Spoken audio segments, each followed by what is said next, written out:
இந்த கொஷினில் PQRங்கிற 3 பர்சனோட profit ratio கொடுத்துருக்காங்க.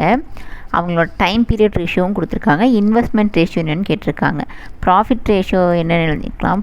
ப்ராஃபிட் ரேஷியோ வந்து 5:8:9. அடுத்து டைம் பீரியட் ரேஷியோ என்னென்னு கேட்குறாங்க. டைம் பீரியட் ரேஷியோ என்னென்னா 2:5:8.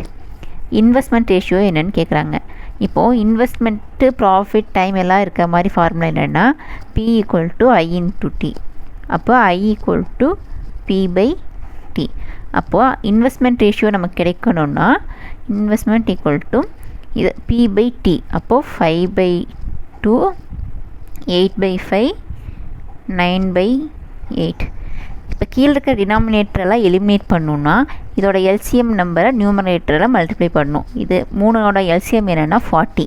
அப்போ 5/2 × 40 = 8/5 × 40 = 9/8 × 40.